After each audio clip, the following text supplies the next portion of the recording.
today's presentations demonstrate to you the great benefits that dynamic navigation has, and show you all the clinical applications and how this technology continues expanding and evolving and creating solutions to clinical challenges.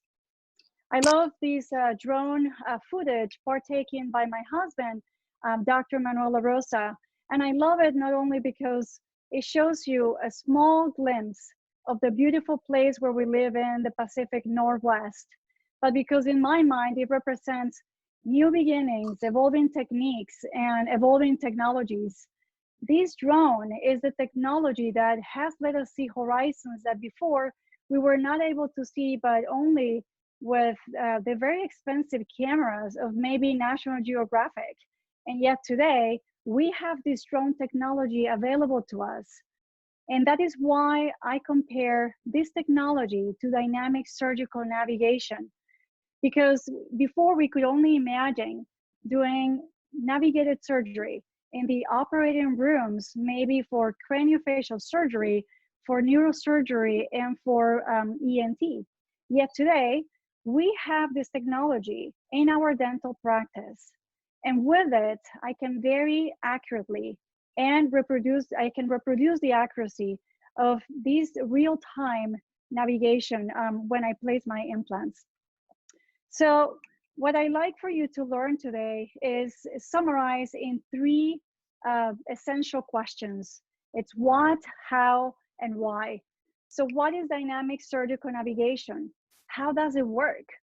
And how can dynamic navigation assist us in all implant surgical procedures, from immediate implants to the late implants, from singles to multiples, from transcrestal sinus augmentations to pterygoid implants, which Dr. Luigi Stefanelli will be presenting on his webinar, to partial extraction therapy.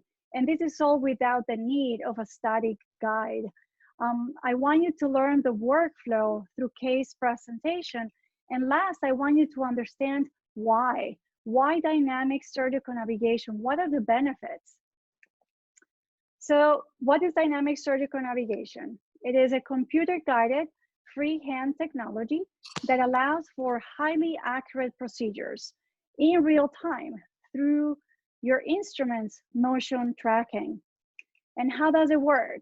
Well, it works much like a GPS, where your satellite is a micron tracker camera or an optical position sensor camera that is tracking in real time the positions of those trackers that are placed on the patient and on the instrument that you're using. The video stream is then taken back to the computer, where the exact calculations of the location of those trackers are relative to the camera, and that is what you see in the screen. So your computer display is your GPS display, and your CVCT is your road map. So again, much like a GPS, but that of an aircraft, providing all three positional planes, the X, the Y, and the Z, in real time, resulting in very accurate procedures to our particular interest for the placement of implants. And we know as the technology continues expanding its applications, now in the field of endodontics, for the access of calcified canals and for the endodontic microsurgery, which I am also very excited to hear from both Drs. Bobby Nadeau and Dr. Paula Villa in their upcoming webinars, when they will share with us what they're doing in endodontics. So in my search to do things better for my patients, I have been exploring techniques and technologies through the years. And that search has led me to do things better for my patients. A perfect example is the transcrestal approach through the transcrestal approach that was first published by Dr. Summers through the osteotomy technique. And we know that since that was published, and with the advent of techniques and with technologies, various procedures have been developed to access and to prepare and to elevate the sinus floor. I have been personally using the Hatch-Raymer technique and technology since 2008. And basically this procedure, you know, the osteodensification technique and technology, I started using it in 2018. So why am I combining technologies to a procedure that we all know so well and that has worked successfully since 1994? Well, for me, I was set. I was determined on changing the way I was doing this procedure for my patients. I wanted to improve their experience. I wanted to minimize the percussive forces of the mallet. And I also wanted to improve the infracture of the sinus cavity. So when we incorporated dynamic surgical navigation in 2017, I started combining these technologies and it became the perfect synergy.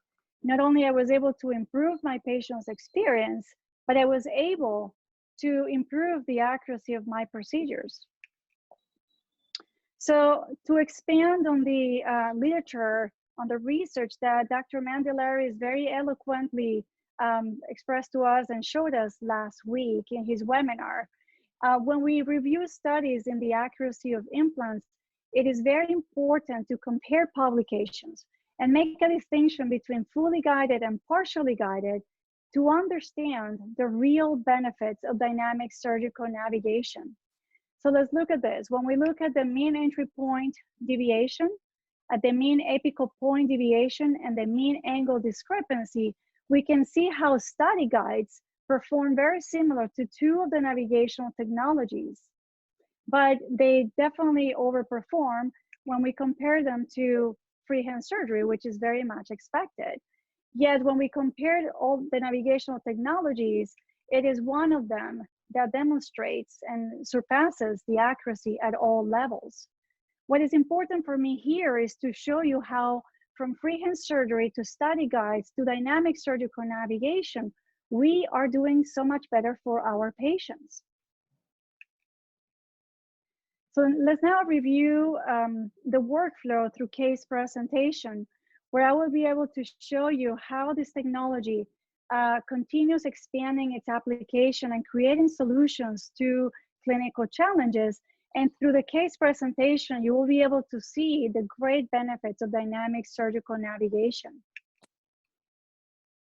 So in our first case, I did a transcrestal approach. I am combining technologies, dynamic surgical navigation with the DensaBird technology for osteodensification. We know that osteodensification is the technique that we use to condense the bone both laterally and apically, which is going to minimize the need for bone grafting and also will improve the insertion torque of our implant. So in the first case, we were referred this patient so that we can provide to her first molar occlusion. I will present only the area of number 14 where the transcrestal approach was completed. So we first obtained the diagnostics. We have a CBCT, we obtain an optical surface scan, and with the optical surface scan, I will have our lab partner create an ideal virtual plan for the area of number 14. With the DICOM file from the CBCT and the STL file from the optical scan, I merge them into the navigational software. And you can appreciate that I have a residual bone height of 7.5 millimeters. So my virtual plan is at 6.5, so we can pursue the osteodensification. So we select the landmarks for navigation. The software requires that we select between 3 to 6 landmarks, staying as close as possible to the incisal edge. And after we have selected the landmarks, we're going to make our patient nice and comfortable. We will create an access flap that is quite conservative. And we're going to initiate the preparation for the patient by providing to her the head tracker, which is optically marked, so it can be tracked by the micron tracker camera throughout the surgery.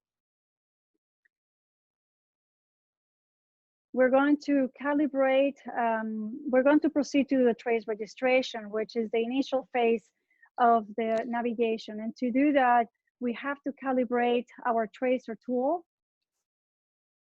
And we will proceed to do the trace registration. We're in full contact with the landmarks that we have selected, and we're tracing 100 points per landmark chosen, always in full contact with those teeth. So at this point, we're going to verify the accuracy of the trace registration. And this is a very crucial part. We want to make sure that the trace registration is accurate to assure the safety and, of course, the accuracy of the navigation. Once we complete the accuracy check, we're going to calibrate the drill axis and the drill tip of our drills, and we're going to verify the accuracy of that drill tip. And we want to do this in the different planes. We're going to go from the buccal, the occlusal, and the lingual to assure that safety, to assure the accuracy throughout the navigation. And we do this at every drill that is calibrated. So we start the navigated osteotomy, and we're going to start with a pilot drill. We're going at 1200 RPMs, fully irrigated. You can appreciate on the navigational screen on the left the deviations at entry, the angular deviation, and the depth indicator. One of the great benefits of the technology, we can change the plan within surgery with minimum delay to the procedure. And this is crucial for transcrestal sinus augmentation, as we need to advance 1 millimeter progressively into the sinus cavity. So we start the osteodensification, and we do this with the first densa, which is a 2 millimeter densa. We're fully navigating it. On the cross-sectional view, you can appreciate the real-time visualization of the sinus cavity, something we couldn't see or do with study guides or freehand surgery. Once again, I will change the virtual length of the implant as I continue progressing into the sinus cavity in order to condense the bone laterally and apically. And I continue with the densa burst sequence. We're going from the 2 millimeter to the 3 and the 4. You can appreciate the real-time verification of the restoratively driven osteotomy as we're doing the osteodensification. And you can see here that I'm only looking at the computer screen at all times. So after we verify the accuracy of my next drill, we continue with the densa sequence. And I'm concentrating my sight on that target view at all times. You can appreciate the video stream on the left of the screen that is happening as we're doing the navigational process.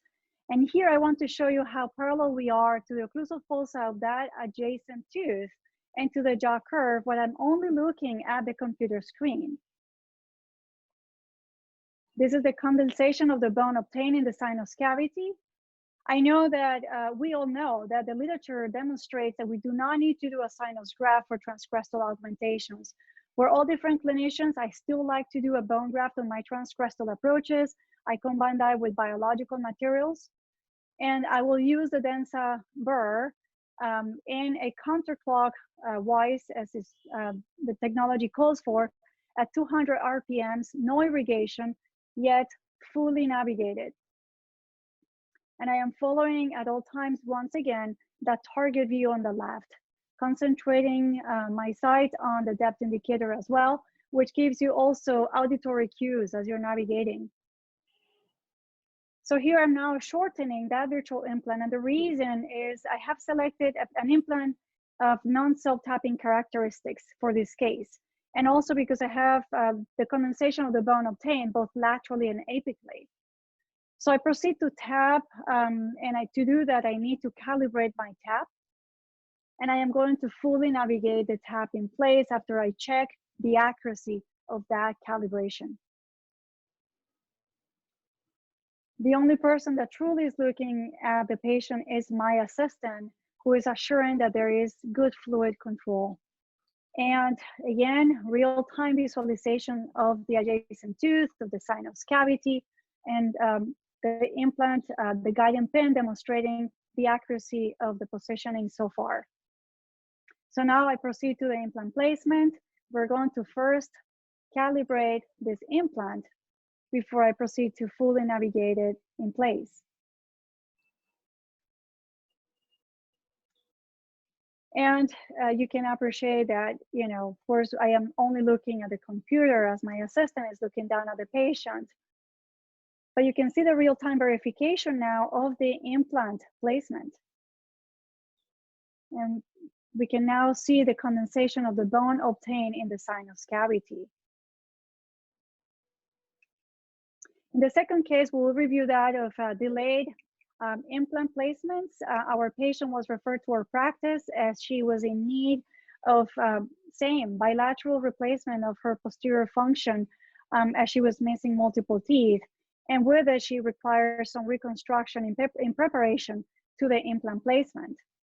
So when Linda comes into our practice, she has an infection on both number 12 and number 13. Both the teeth are hopeless and they need to be extracted. And at this point, Linda is ready to restore her posterior function, which she has lost for so many years. So we proceed to obtain the CBCT, and you can appreciate the bilateral pneumatization of the sinus cavity with a residual bone height of 2.32 millimeters on the area of number 3 and of 3.47 millimeters in the area of number 14. So with this residual bone height, I proceed to do bilateral sinus augmentation. This is the CBCT at 6 months of the sinus augmentation in preparation to the planning of the placement of the implants and the implant placement. So with the CBCT, I imported the DICOM file to the navigational software, and you can appreciate that I did not use in this case an optical surface scan. The software has virtual crowns that we can use for planning. So I am planning for an implant supported bridge bilaterally on the maxilla. This is the cross-sectional views of the planning on the implants on 3, 5, number 12, and on number 14. So after I complete the planning on both areas, I proceed to fully navigate the implants in place simultaneously.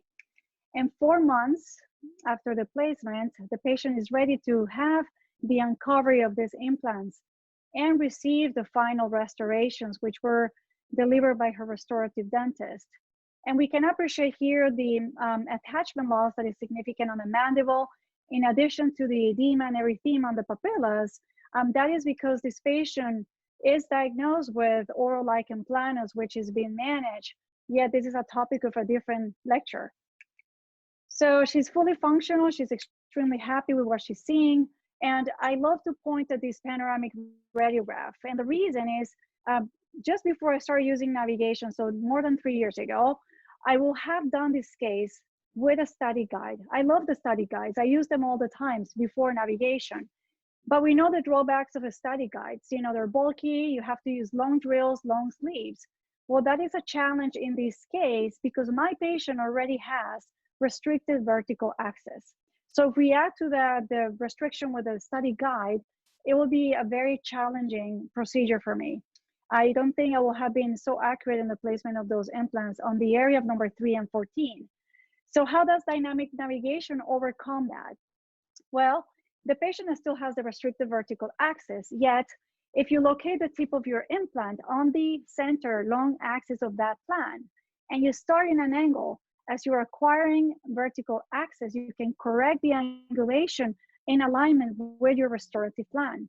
So again, it's a great way to overcome restricted vertical axis, which is a limitation with the study guides. So the patient is fully restored. She's extremely happy with her function and her aesthetics. Now, before we move on to a different series of cases, I like to point out a great utility that dynamic navigation and particularly the software has to offer.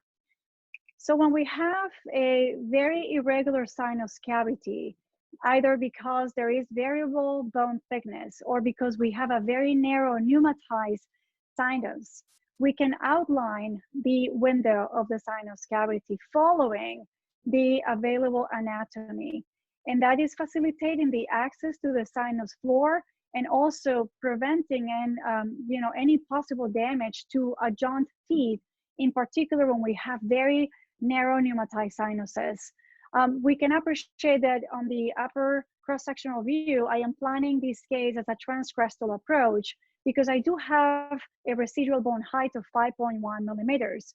But at the same time, I wanted to plan it through a lateral window in case I needed to do a simultaneous approach. Ultimately, I completed the case through a transcrestal approach. I did a bone graft. I combined the technologies, the osseodensification technique with the dynamic navigation to complete the case. So let's move on to a different series of cases now. Let's talk about an immediate anterior implant. So my patient was referred to me as she lost her crown as she was eating toffee at the fair on her lateral incisor number 10. So the restorative dentist was wondering, can we replace this or retain this tooth, or do we need to replace it? So we can appreciate here, she has a high smile line. She has a black triangle between number 8 and number 9. She has discoloration on tooth number 7 and minor misalignment of tooth number 23. So intraorally, the tangent or the gingival margin progression from 6 through 11 is even, with 1 millimeter discrepancy on number 7. The mesial-distal space on number 10 is just shy of 6 millimeters, matching tooth number 7. So radiographically, we have a beautiful long root. I want to save it. There's no pathology around it. So what should we do for this patient? What is the best option? So we review multiple options. We review retention and we review replacement. So let's talk about retention. For retention, we talked about orthodontic extrusion, and the patient totally said, I don't want to have orthodontic therapy. So that option was a no-no for her.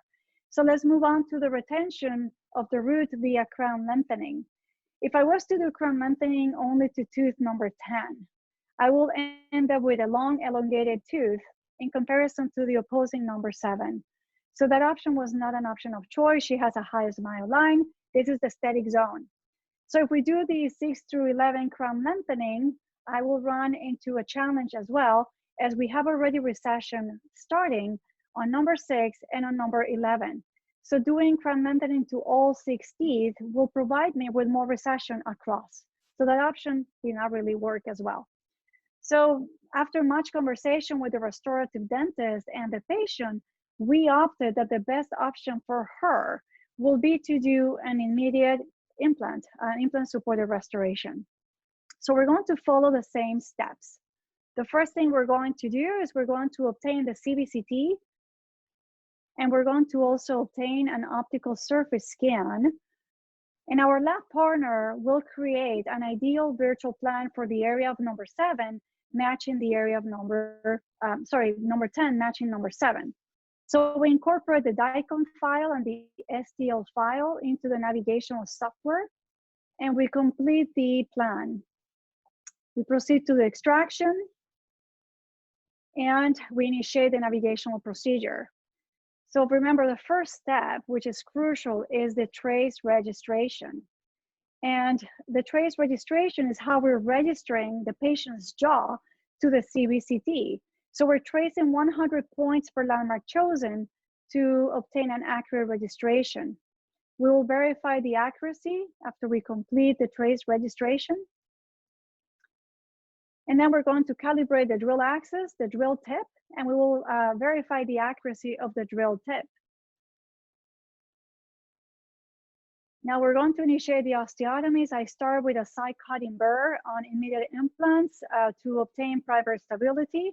And I am fully navigating this, as you can appreciate, following the target view on the left. So I decide to change the length of the virtual implant or the actual osteotomy, because with the pilot drill, I was not acquiring primary stability. So I, on the spot, with minimum, time changes to my procedure, I changed my plan. And you can appreciate the real-time visualization of the adjacent teeth in close proximity to my osteotomy. But I'm very accurately navigating both my osteotomy and my implant placement. So now we're going to have, of course, the implant in place. And at 2 weeks, the tissue is doing fantastic. I did not put a provisional on the implant because my insertion torque was just 20 Newton centimeters. So I put a bonded provisional, and at 4 months, I proceed to do an uncovery, and I added connective tissue to enhance the soft tissue contours on this implant.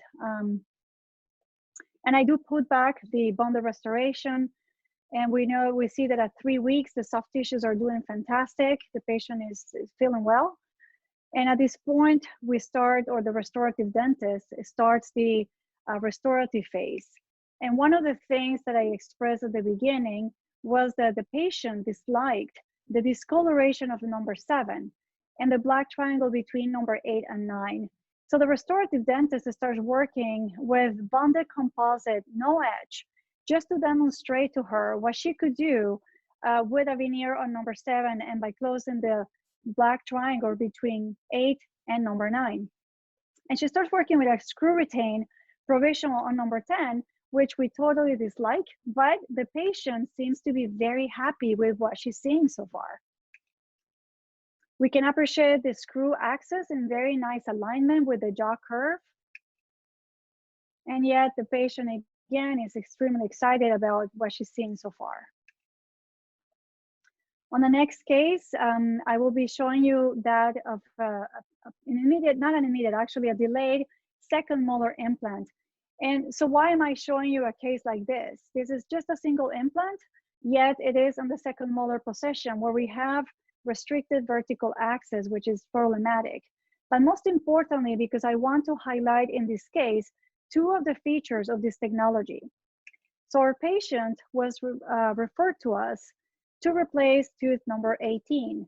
And he has had already multiple implants placed on, in previous years and by previous dentists in different countries, by the way. So he has a separate issue of problems that I'm not going to talk about today on that side. So 3 images illustrate 2 of the features that I will be addressing today. On the upper right hand corner, you can appreciate the horizontal projections of the fiducials that are related to the navibite. I will expand on the navibite just shortly.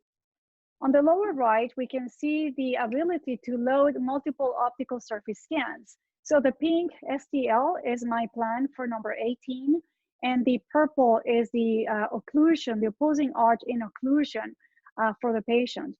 So what are the benefits of being able to load multiple optical surface scans? Well, first, we can verify the patient's occlusion, as you can see here. Second, when we are planning in different softwares, let's say Blue Sky Bio or Clean Check for clear aligner therapy, which I had to omit some cases because of the time constraints, but it's great, a great tool when we're working interdisciplinary with ortho, placing implants to use for tracking. So yes, I plan with Clean Check, and I bring the STL into the Navident software to be able to accurately navigate my implant for the orthodontist. And of course, the other benefit of loading multiple STLs is for the fully edentulous workflow, which I will be present to you in the next case. So what is a navibite? A navibite is a block that contains embedded fiducials for registration. It is actually very useful for patients who are partially edentulous with not enough teeth for registration, either because they don't have enough teeth or because the teeth present are loose. So it is stabilized with a bite registration. Ideally, it should be radiolucent. So if any of you in the chat can give us suggestions on a good radiolucent bite registration, I will appreciate that. So the navibite again provides us the ability to do what is called point pairing registration. So you can see here the patient has the block in his mouth as well as the jaw tracker, which is bonded with dual core composite, no edge. And I am selecting here the landmarks for registration. I have natural teeth in combination with fiducials from the navibite, which are recognized by the software. I could have done this case just with the natural teeth, but I wanted to show you the flexibility of using the high contrast landmarks, the natural teeth as fiducials, internal fiducials, and the external fiducials in the navibite. So I navigate the implant. And I proceed to start working with an anatomical healing abutment. The tissues are closed around the abutment and the implant is in place. I did omit also another slide from this case related to the fragment of the tooth that is present on the mesiobuccal aspect of number 19, topic of a different also lecture. At the 3-week post-op, we can appreciate how well the soft tissue is doing. And again, I wanted to highlight in this case 3 things: the ability to work in areas with restricted vertical axis, as it is on the second molar. Second, the 2 features, the navi bite, and as well the ability to load multiple optical surface scans or multiple STLs. In the next case, by the way, this case was initiated before the pandemic started, and we hope to complete it once we are able to resume back our work in the office. Here I am going to highlight 2 important features. One is the bone anchoring tracker. Second, the ability to load multiple optical surface scans or multiple STLs in order to be able to do the virtual full arch navigated implant supported restoration planning, so a full arch case. So what is a bone anchoring tracker? A bone anchoring tracker is an optically marked tracker that is affixed to the maxilla or mandible through fixation screws. And where do we want to use a bone tracker, a bone anchoring tracker? It is quite beneficial on patients that don't have enough teeth where we can affix a tracker with composite. It is also very useful when there are not enough, basically in fully edentulous cases, as I will be presenting shortly. And last, in my opinion, it is a tremendous aid or help in cases where the stability of the tracker is paramount. And that is in cases of general anesthesia, where we don't want to have an accidental dislodgement of the tracker during surgery. So the patient, our patient Julian, was referred to our practice. The referring dentist reports a long span bridge from the area of number 4 to number 15 that is actually decayed and is not restorable. So we have on the mandible, periodontally hopeless teeth number 20, 21, and number 28. So we want to obtain the diagnostics. We start with extraoral photographs, intraoral photographs. We obtain a video reflecting the patient's facial and profile views. And per the recommendation of our lab partner, Lars Hansen, we want to make sure the patient is counting from 55 to 70. And he's pronouncing the letter M, the letter F, S, and V, so that he can locate the position of the incisal edge on the DSD software, as well as locate the curve speed. So on the upper right, we have the CBCT. I get asked often, what is the recommended field of view? Well, for a full arch case, you need to have a large field of view on the CBCT. And the reason is we need to have anatomical landmarks so that we can register the STL of the virtual anatomical bone reduction reference guide into the DICOM file and then proceed to the planning. On the lower right, we obtain an optical surface scan. And once we acquire all these diagnostics, we're going to send to Lars Hansen, our lab partner, who has worked tremendously on this case. He's going to incorporate the MP4 files, the JPEGs, the DICOM, the STL file of the CBCT, the DICOM file of the CBCT, and he's going to create the DynAV immediate prosthesis. So we proposed to the patient 2 separate plans. We proposed a bimaxillary fixed detachable implant supported restoration. And the second option was to retain teeth number 22 through number 27. Well, our patient has always loved the appearance of his teeth and his function.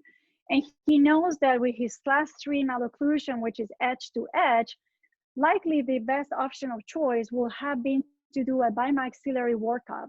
However, he prefers to retain those natural teeth. So we go with option number 2, maxillary fixed detachable against mandibular bilateral fixed implant-supported restorations, implant-supported bridges. So Lars Hansen completes the dynamic media prosthesis. He provides us with two different options. We discuss an all-on-6 for the maxilla or an all-on-4. And in order to now complete the planning, we proceed to place fixation screws, which are going to be used as fiducials on the maxilla and mandible. And why am I doing this? Well, for a full arch case, I could perfectly fine have used the natural teeth here. However, if I remove the teeth and I proceed with the bone reduction, I still need to rely on another source of registration in case, and only in case, that I lose the accuracy during the procedure. So those fiducials will be used as a backup plan to do the trace registration. And on the mandible, we added those fiducials to improve the triangulation of the registration. So Lars Hansen completes the dynamic media prosthesis for an all-on-4 solution on the maxilla against the opposing natural teeth in the mandible.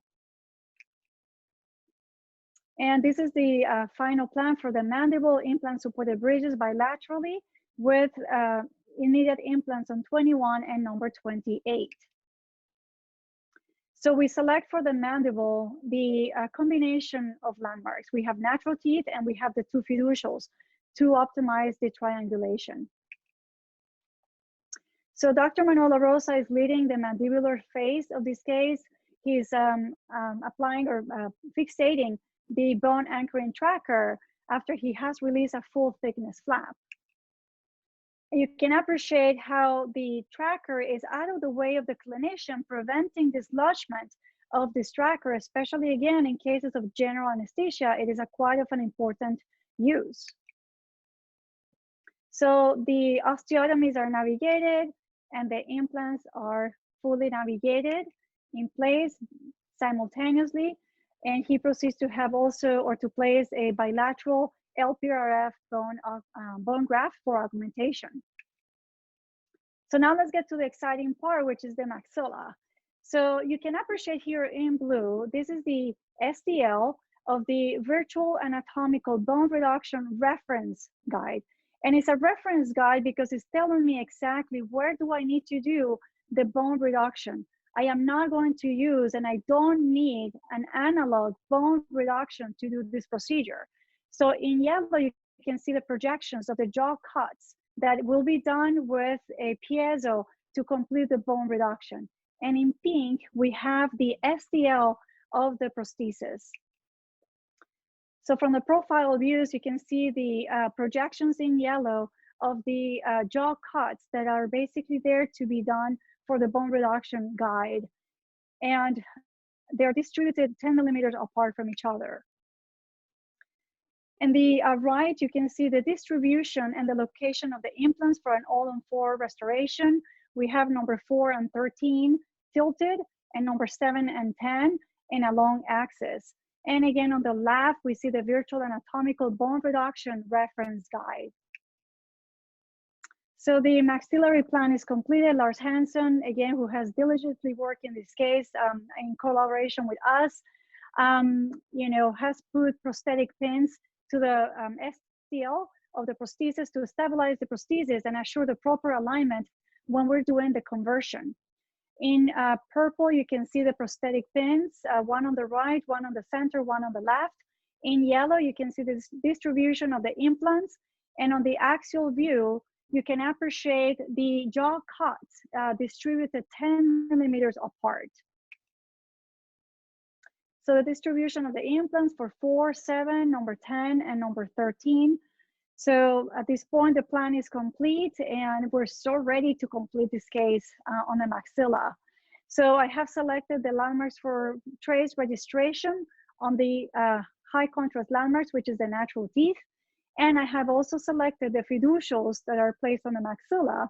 And that is in order to, again, have the backup plan once we reduce the bone and once we have extracted the teeth.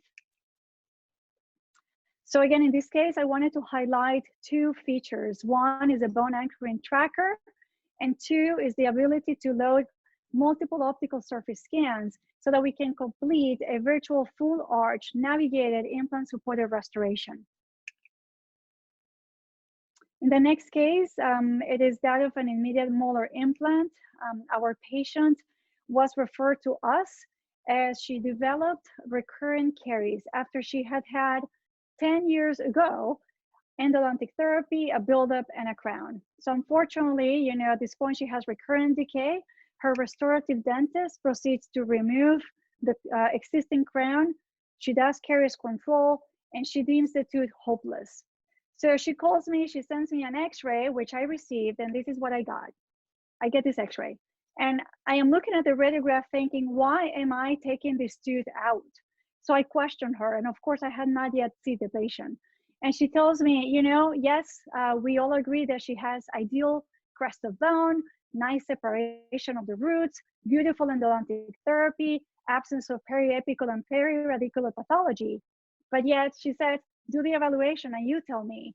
So I did the evaluation, and sure enough, she had caries that was extending 4 millimeters subcrestal on the mesiobuccal aspect of tooth number 30.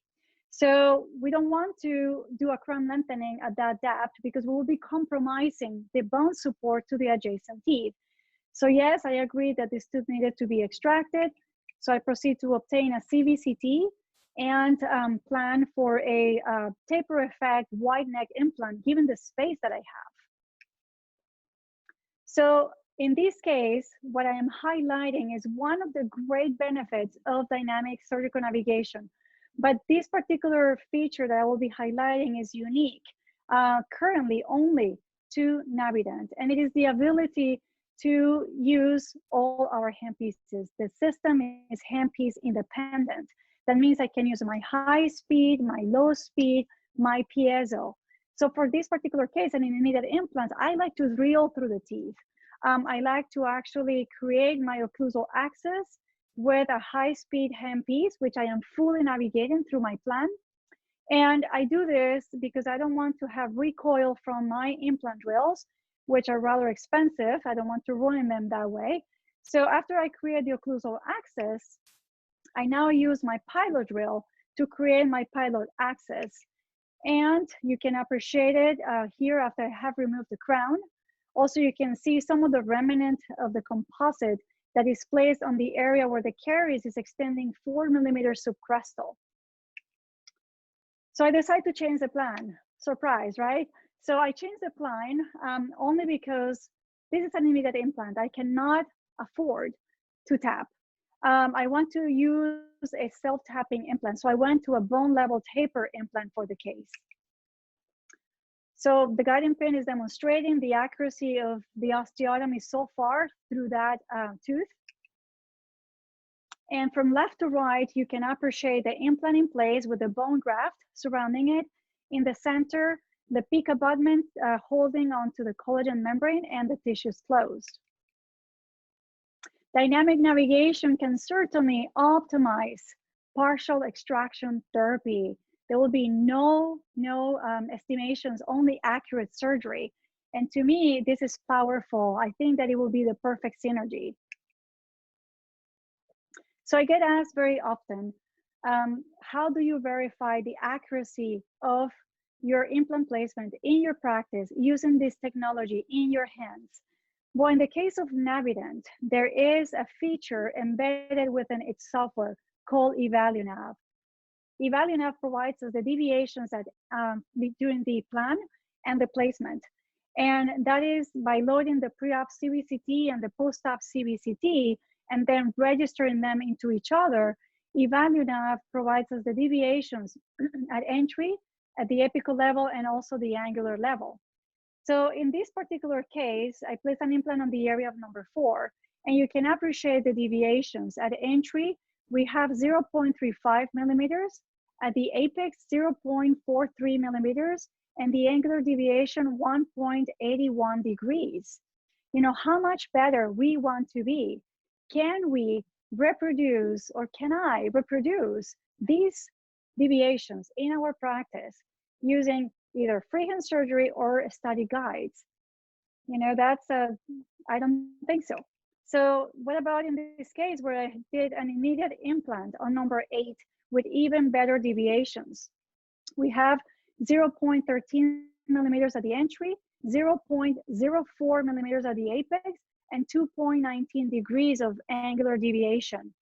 0.04 millimeters is 40 microns. I am here measuring my deviations in microns, and we're so used to planning and placing implants in millimeters. So to me, that is super exciting. And I actually have to tell you that these deviations are to me unreal. I don't do follow-up CBCTs for my patients only because there's no need. I don't find a need to do this, but I wanted to take a couple of them so I can demonstrate the value of EvaluNav. And it is very exciting. So with these deviations, I decided that I wanted to compare my deviations to those that have been published. And you can appreciate here that the values speak for themselves. I am doing so much better for my patients at all levels. Let's look at the anterior case where, again, I obtain even better results. We can appreciate here how this data demonstrates how this technology improves the accuracy of our implant placements. And it is reproducible every single time, by the way. So due to time constraints, I cannot expand too much on the benefits of navigation, but I will definitely highlight them. We went through them as I was presenting the cases. So the first benefit is the improved accuracy as is demonstrated in the in vivo publications. Second, no longer we need to use a study guide. Again, I am sure a lot of you have used the study guides. I used to use the study guides a lot, and they're great, but they do have quite a bit of drawbacks. The two most important, in my opinion, is the restricted vertical axis and also the fit. And the fit is relative because it does depend on the manufacturing. So a good manufacturer study guide will be most likely very accurate, but the problem is not always that is the case. And a poorly fitted study guide will lead to inaccurate placement of implants. And we of course know that we don't have the ability to change the plan within surgery on the from the horizontal standpoint, yet yes from the vertical. From the vertical in dynamic navigation, it is crucial for me to be able to do that, as I demonstrated in transcrestal sinus augmentations. Now, the software is very easy to use. I can only speak for Navident, which is what I use. The software is easy and it is very intuitive. Versatility. Dynamic navigation is truly versatile. And why is it? It is because it is CBCT independent. It is implant system independent. I can change the plan within surgery, and you saw me, it was with very minimum delay to the procedure and in real time. I am changing in real time something that I cannot see with the study guides or freehand surgery. And last, of course, uniquely to the Navident is the Hempi's independence, as I demonstrated in the immediate implant placement. So additional benefits include real-time visualization of the anatomical structures. We saw in the different cases, you were able in real time to see the sinus cavity, to see the adjacent teeth. What about the real-time verification of the restoratively driven implant osteotomy and implant placement? You also saw that as I was proceeding with the osteotomies and the implant placement. The ergonomics, this has been a game changer for me in our practice. Our position is, the posture is always very straight, the hands are relaxed on the side of the patient. This is something that I wish we could use for all our surgical procedures. What about the patient's experience? It has definitely brought a wow effect to our practice. The patients are mesmerized by the technology and by the integration of the digital workflow. So I get asked a lot why you chose the technology that you chose, why one versus the other. Well, I will tell you that is because it puts together all the benefits I just spoke about. But in addition, because this technology, Navident, is fiducial independent. To summarize, if we don't need to use an external fiducial, we don't need to have a stent. If we don't need to use a stent, that means we don't have the human error of making the stent, which can be altered between the CBCT and the surgery. So eliminating the stent is a great advantage of fiducial independence. And the second advantage is we don't need to take a secondary CBCT. That decreases the radiation exposure and many times reduces the number of visits for the patient. So with one CBCT, I can plan, I can diagnose, I can plan, and I can place my implant. The second advantage over the other technologies is that these, the Navident, and only for Navident currently, it is handpiece independent. And that is very critical for me. I want to have the ability to interchange, to exchange my handpieces within a surgery. I want to be able, as I show you on the immediate implant, to use my high speed and my low speed handpiece and navigate them both.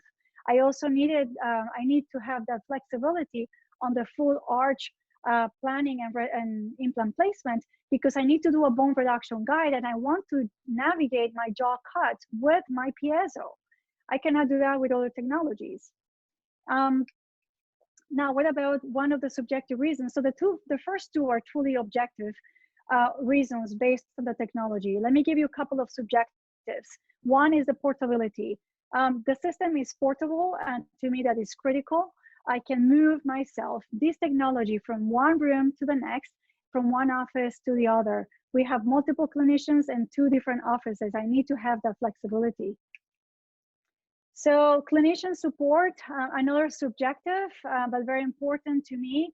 This is a technology that comes with a team that truly believes in us delivering optimal patient care and truly believes in and helping us and want to help us in this journey of navigation.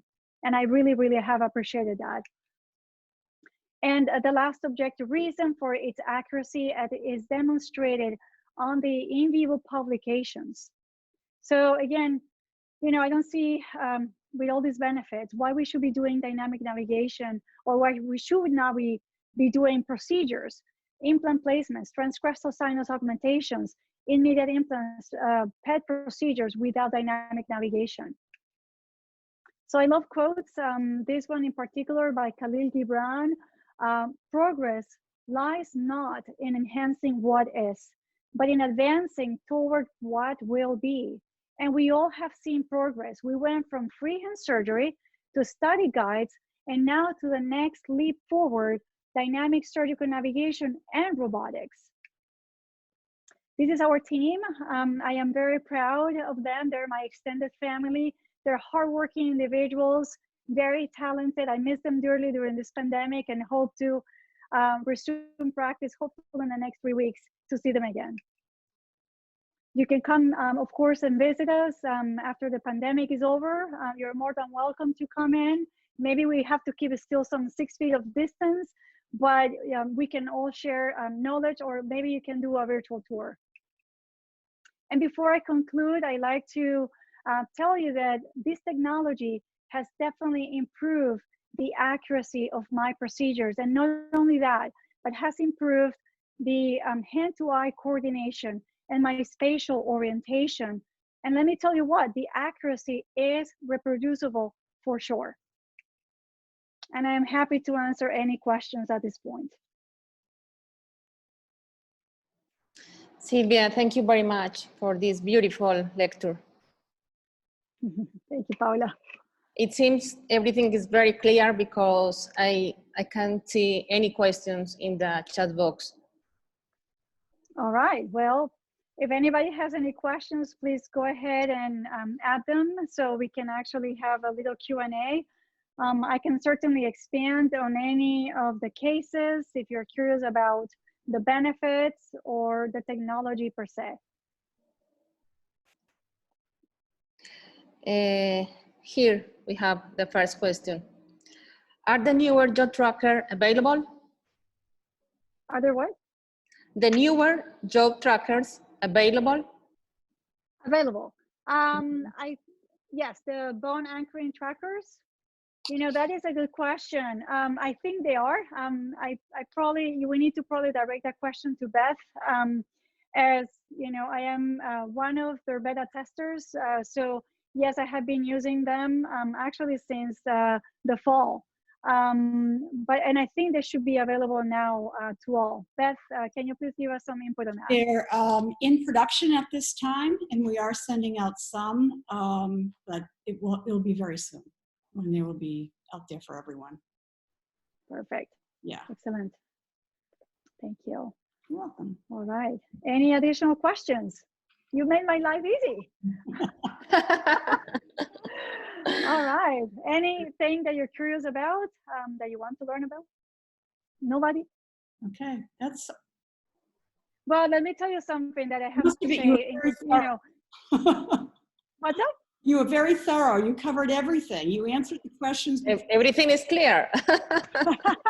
Well, let me tell you one thing that I am very excited about. And again, I think I could have spoken for probably 4 hours. I had to omit a lot of cases. I have many more cases in ortho and again, full arch planning. And I'm definitely extremely excited how this technology has continued expanding its applications, and it continues creating the solutions to clinical challenges. You know, when we think about the emerging applications in the past, we were only able to do just the implant placements, right? When I started using the specifically Navident, it was just for placement of single implants, or not for single, but it was just for implants.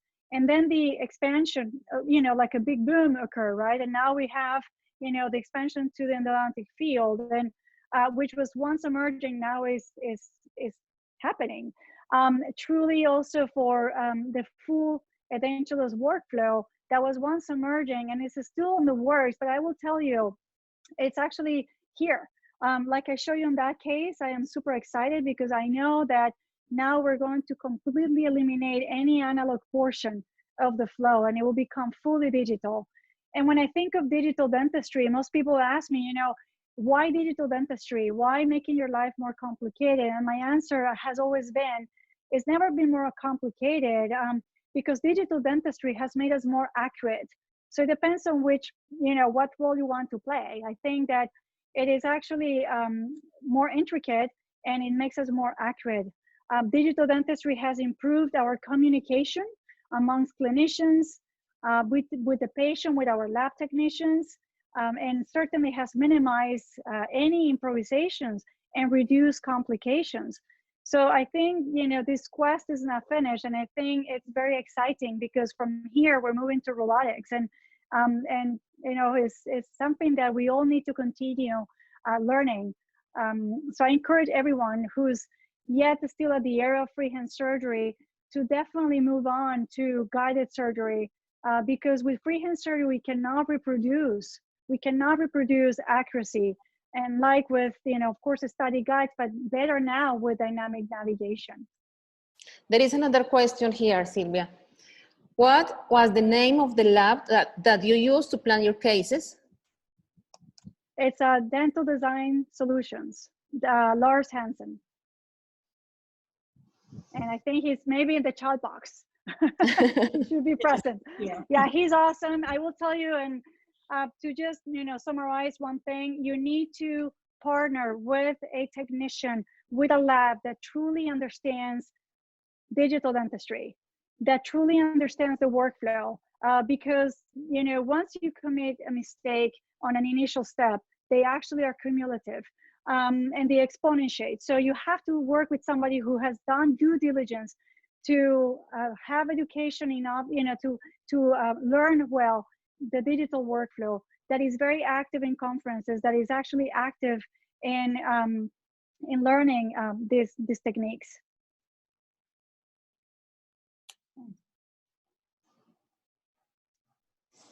All right. Okay. That's it for the questions.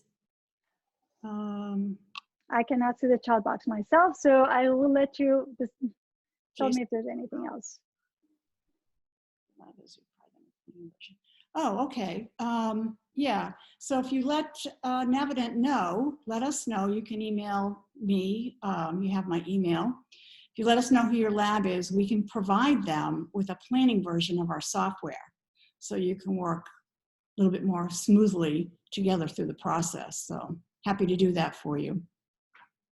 Here's Lars Hansen's email. And by the way, that software, the planning version, is $1,000 value. Okay. All right, so if there's nothing else, I would like to just mention to all the participants that very soon you will be receiving an email to the email that you registered with that will contain a link to your CE documents, or you can copy and paste the link here. It will also have a recording of this fantastic webinar, thank you, and a link to our upcoming webinars in our series. As I mentioned earlier, Dr. Vila will be doing her presentation on dynamic navigation for microsurgery in private practice, and Silvia La Rosa will be her moderator. Our next webinar, May 6th, Bobby Nadeau, again, optimizing ergonomics with dynamic and microscopic dentistry, and then several others, the last two being more related to edentulous cases and using All-on-X and pterygoid implants. So you can check that out. The link will be provided to you with the CE link. So thank you so much. Thank you, everyone. Great job as always, Sylvia. Very informative. And Paula, it was a pleasure. Thank you for moderating. Have a good day, everybody. Thanks. Thank you. Bye-bye. Thank you so much. Bye.